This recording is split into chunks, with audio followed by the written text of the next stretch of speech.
မာဖီးယားသို့မဟုတ်မြေအောက်လောကကိုအပိုင်စားသူများမာဖီးယားဆိုတာကိုလူတော်တော်များများကကြားဘူးသိဘူးပြီးသားဖြစ်ပါလိမ့်မယ်။မာဖီးယားဂိုင်းတွေအကြောင်းရုပ်ရှင်ကားတွေရှိသလိုသတင်းနဲ့ရာဇဝတ်မှုတွေကိုလည်းတွဲမြင်မိကြမှာပါ။လူအတိုင်းဝိုင်းရဲ့အမောင်ချမ်းစီကမာဖီးယားဆိုတာဘယ်လိုရာဇဝတ်တွေနဲ့ဖြစ်ပေါ်လာခဲ့တဲ့ဆိုတာကိုတော့သိတဲ့သူနည်းပါလိမ့်မယ်။ဒီတော့မာဖီးယားဂိုင်းတွေအကြောင်းနဲ့နောက်ကြောင်းဖြစ်ရပ်တွေကိုလေ့လာပြီးအကျဉ်းချုပ်လေးဖော်ပြပေးလိုက်ပါတယ်။အီတလီနဲ့အမေရိကမှာအခြေစိုက်ထားတဲ့ရာဇဝတ်ဂိုင်းတွေအများအပြားစုစည်းထားတဲ့မာဖီးယားဂိုင်းဆိုတာရာစုနှစ်ပေါင်းများစွာကြာအောင်တိုင်းတစ်ပါးကျူးကျော်သူတွေအုပ်ချုပ်တာခံခဲ့ရတဲ့အီတလီနိုင်ငံစစ်စလီကျွန်းကနေစတင်ခဲ့တာပါ။စစ်စလီကျွန်းသားတွေဟာမိမိကိုယ်ကိုကာကွယ်ရန်နဲ့တရားမျှတမှုကိုလှုပ်ဆောင်မှုအတွက်အုပ်စုတွေဖွဲ့ပြီးနေခဲ့ကြပါတယ်။စစ်စလီမှာမာဖီယိုဆိုဒါမှမဟုတ်မာဖီးယားဆိုတဲ့ဝေါ်ဝါဒကအစောပိုင်းကရာဇဝတ်ဆိုင်ရာအတိတ်ပဲ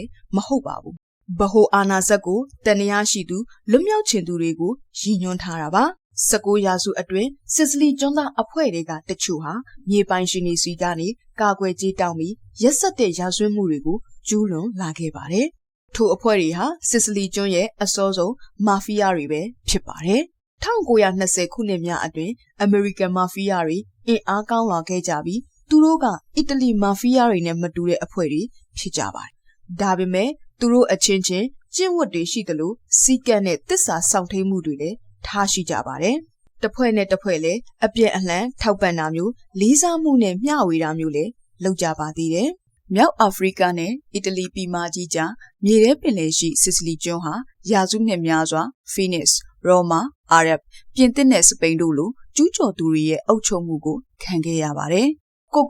ကာကွယ်ဖို့အတွက်ဖွဲ့စည်းခဲ့ကြတဲ့စစ်စလီကျွန်းသားအဖွဲ့တွေဟာနောက်ပိုင်းမှာမျိုးနယ်စုတွေမိသားစုတွေလိုဖြစ်လာခဲ့ကြပါတယ်။လှုပ်ဝက်စွာလှုပ်ဆောင်ခြင်းလက်စားချေခြင်းတို့အပြင်သူတို့အဖွဲ့ရဲ့ကိုယ်ပိုင်စီးမြင်ဥပဒေစနစ်တွေကိုတည်ထွင်ခဲ့ပြီးအသေးစားစစ်တပ်တွေအနေနဲ့ရှုပ်ထွေးတဲ့အခြေအနေတွေကိုဖန်တီးလှုပ်ဆောင်လာခဲ့ကြပါတယ်။အချိန်ကြာလာတာနဲ့အမျှရာဇဝတ်ဂိုင်းတွေအဖြစ်အသွင်ကူးပြောင်းလာခဲ့ပြီးစက်ကြီးတောင်းခြင်းလူရက်ခြင်းလူသက်ခြင်းနဲ့ငွေကြေးခဝါချခြင်းလူကုန်ကူးခြင်းမူးယစ်ဆေးဝါးနဲ့တခြားသောမှောင်ခိုအလုပ်တွေပါဖြန့်ကျက်လှုပ်ဆောင်ခဲ့ကြပါတယ်။မာဖီးယားဆိုတဲ့ဝေါ်ဝါဒစစ်မြစ်ကိုအတိအကျမသိရပေမဲ့အင်အားကြီးသူများရဲ့မတရားမှုကိုတွန်းလှန်သူလို့အတိတ်ပဲရပါတယ်။စစ်စလီအာရက်ဘန်စကားမှာဆင်းသက်လာတယ်လို့ဆိုပါတယ်။1860ခုနှစ်တွေမှာအကျဉ်းချခံသူရဲကောင်းများဆိုတဲ့ပြဇာတ်ဟာတော်တော်ခေတ်စားခဲ့ပါတယ်။ဒီပြဇာတ်ကစစ်စလီကျွန်းအကျဉ်းတောင်ကအကျဉ်းသားတစုအကြောင်းသရုပ်ဖော်ထားတာဖြစ်ပြီး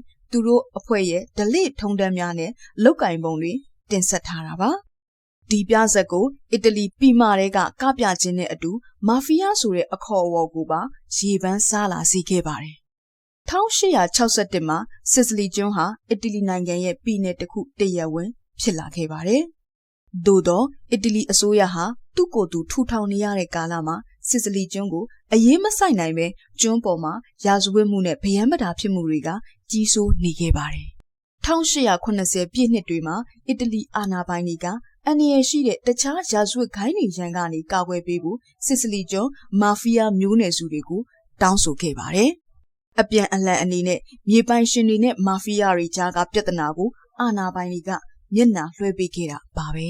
။အီတလီအာဏာပိုင်တွေရဲ့တွက်ပုံအရမာဖီးယားတွေနဲ့ဆက်ဆံရေးဟာယာယီဖြစ်ပြီးရောမကိုထိန်းချုပ်ဖို့အတွက်လုံလောက်တဲ့အချိန်ရတယ်လို့ထင်ခဲ့တာပါ။ဒါပေမဲ့မာဖီးယားမျိုးနယ်စုတွေဟာရာဇဝတ်မှုတွေကိုပိုလုပ်တဲ့အပြင်စစ်စလီကျွန်းရဲ့နိုင်ငံရေးနဲ့စီးပွားရေးနယ်ပယ်မှာခြေကုပ်ယူနိုင်ခဲ့ပါတယ်။နောက်ပိုင်းမာဖီးယားတွေကနိုင်ငံရေးကိုကျွမ်းကျင်လာပြီးအကျင့်ပြတ်ချစားမှုတွေကိုပါလှုပ်ဆောင်ခဲ့ကြပါတယ်။မာဖီးယားဘက်ကိုအလေးပေးတဲ့ကိုယ်စားလှယ်လောင်းတွေကိုမဲပေးဖို့ချင်းချောက်တဲ့လုပ်ရွက်တွေကိုပါလှုပ်လာတဲ့အထိအင်အားကောင်းလာခဲ့ကြပါတယ်။ဤကာလအတွင်းမှာခရစ်ယာန်ကက်သလစ်ဘုရားကျောင်းကပါမာဖီးယားတွေနဲ့ပတ်သက်ခဲ့ကြောင်းတွေ့ရှိရပါတယ်။ဘုရားကျောင်းတွေဟာစစ်စလီမှာရှိတဲ့မြောက်များလာတဲ့ပိုင်ဆိုင်မှုတွေကိုစောင့်ကြည့်ဖို့နဲ့လယ်အငှားချထားတဲ့လယ်သမားတွေကိုစနစ်တကျရှိစေဖို့အတွက်မာဖီးယားတွေနဲ့အပေးအယူလုပ်ခဲ့ကြောင်းမှတ်တမ်းတွေရှိပါတယ်။စစ်စလီမာဖီးယားမျိုးနယ်စုတွေကရက်တီဖို့ပိုခိုင်မာစေဖို့အတွက်တစ္ဆာစောင့်တည်မှုကတိကဝတ်တွေကိုအချင်းချင်းလုပ်ကြတဲ့အပြင်အဖွဲ့ဝင်အသစ်ဝင်ရောက်တဲ့အခမ်းအနားတွေကိုလည်းကျင်းပကြပါတယ်။သူတို့အားလုံးအဓိကစောင့်ထိန်ကြတာကအိုမာတာပါပဲ။ အိုမာတာဆိုတာလှုပ်ဝက်သဘောတူညီမှုတစ်ခုဖြစ်ပြီးလူတစ်ယောက်ဟာတရားမျှတမှုနဲ့ရာဇဝတ်မှုတစ်စုံတစ်ရာအတွက်အစိုးရအာဏာပိုင်များနဲ့မပူးပေါင်းဖို့နဲ့သက်သေမပေးဖို့အပြင်အာဏာပိုင်တွေကိုအားမကိုဖို့ခံဝင်ကတိပါဒါဟာရှေ့ခေတ်စစ်စလီကျွန်းသားတွေရဲ့ကျင့်သုံးတစ်ခုပဲဖြစ်ပါတယ်စစ်စလီကျွန်းတွေမှာမာဖီးယားတွေရဲ့အင်အားက1920ခုနှစ်တွေအထိတရိပ်ရိပ်တက်လာခဲ့ပါတယ်အီတလီဝန်ကြီးချုပ်မူဆိုလီနီအာဏာရလာတဲ့နောက်မှာသူ့ရဲ့ဖက်စစ်အစိုးရကချင်းချောက်သူအလုံးကိုပြက်ပြက်သားသားနှိမ်နင်းခဲ့ပါတယ်အဲ့ဒီထဲမှာမာဖီးယားတွေလည်းနှိမ်နင်းခံခဲ့ရပြီးအပိုးလဲကျိုးသွားကြပါတယ်1950လွန်ချိန်တွေမှာဒုတိယကမ္ဘာစစ်အပြီးစစ်စလီကျွန်းရှိလူထုအခြေပြုတဲ့စောက်လုပ်ရေးလုပ်ငန်းတွေနေရာရလာတဲ့အခါမှာမာဖီးယားတွေတပ်စခန်းပြန်ထလာပါတယ်ဆယ်စုနှစ်အတွင်းစစ်စလီမာဖီးယားတွေဟာအင်အားကြီးတစ်ထက်ကြီးလာခဲ့ပြီး1980နှစ်တွေမှာတော့နိုင်ငံတကာမူရစ်ဆေးရောင်းဝယ်မှုအားလုံးရဲ့အဓိကနေရာကိုရလာခဲ့ပါတယ်စစ်စလီမာဖီးယားအဖွဲ့များနဲ့တီးခြားဖြစ်တဲ့အမေရိကန်မာဖီးယားကတော့1920ကာလတွေမှာအီတလီအမေရိကန်ရက်ကွက်တွေကနေအခြေပြုပြီးစတင်ခဲ့တာပါဂိုင်းတွေအချင်းချင်းကြားအောင်မြင်မှုတွေရလာခဲ့ပြီးနောက်မှာအမေရိကန်မာဖီးယားအနေနဲ့ရပ်တည်နိုင်ခဲ့ပါတယ်1950မှာအီတလီကကိုဆာနိုထရာလို့လူသိများတဲ့မာဖီးယားဂိုင်းကအမေရိကန်နိုင်ငံရဲ့အထင်ရှားဆုံးရာဇဝတ်ဂိုင်းဖြစ်လာပြီးချေးငွေယူခြင်းအကျွေးတောင်းခြင်းကနေပြည်တန်စာလုပ်ငန်းအထိပါဝင်ပတ်သက်ခဲ့ပါတယ်ဆောက်လုပ်ရေးနဲ့နယူးယောက်အထည်ချုပ်လုပ်ငန်းတွေမှာလည်းအလုပ်သမားသမဂ္ဂများနဲ့တရားဝင်လုပ်ငန်းတွေအဖြစ်တဖြည်းဖြည်းနေရာယူခဲ့ပါသေးတယ်စစ်စလီမာဖီးယားတွေလိုပဲအမေရိကန်မာဖီးယားတွေကလည်းသူတို့ရဲ့အိုမာတာကုတ်ကိုစောင့်ထိန်ကြပြီးအောင်မြင်မှုနဲ့လှုပ်ဝက်ချက်ကိုဆက်လက်ထိန်းထားနိုင်ခဲ့ပါတယ်အများပြည်သူဆိုင်ရာအရာရှိများခေါင်းဆောင်များတပ်သေးများနဲ့တရားသူကြီးများကိုပါလက်ထိုးခြင်းနဲ့ချင်းချောက်ခြင်းတို့ကိုလုပ်ခဲ့ကြပါတယ်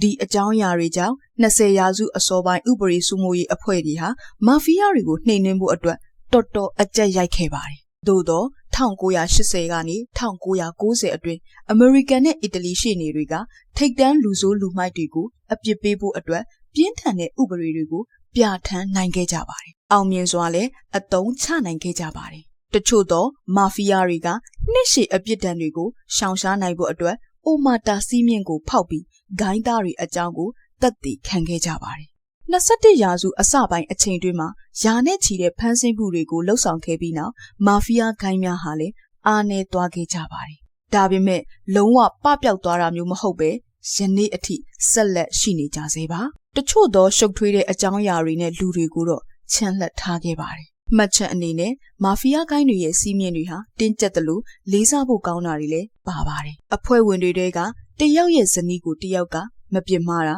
အင်ကြီးအိမ်ကောင်းတွေရဲ့ကလပ်တွေဘားတွေကိုအားမပေးတာဇနီးကိုအနိုင်ကျင့်ခြင်းကိုအားမပေးတာအဖွဲ့ဝင်အချင်းချင်းကြားကပိုင်ဆိုင်မှုတွေကိုအပြန်အလှန်စောက်ရှောက်ကြတာစတာတွေပါတချို့သောမာဖီးယားဂိုင်းခေါင်းဆောင်ကြီးတွေကတော့ယခုအထိလွတ်မြောက်နေသေးပါအမေရိကန်မှာအခုချိန်ထိမာဖီးယားဂိုင်းများစွာရှိနေပါသေးတယ်ထိပ်တန်းမာဖီးယားဂိုင်းကြီးတွေဟာညှိနှိုင်းတဲ့နီးလန်းတွေကိုသာရွေးချယ်လေးရှိကြပြီးအပြန်အလှန်တပ်ဖြတ်တာမျိုးကိုတော့မဖြစ်မနေမှသာရွေးချယ်ကြပါတယ်တဲ့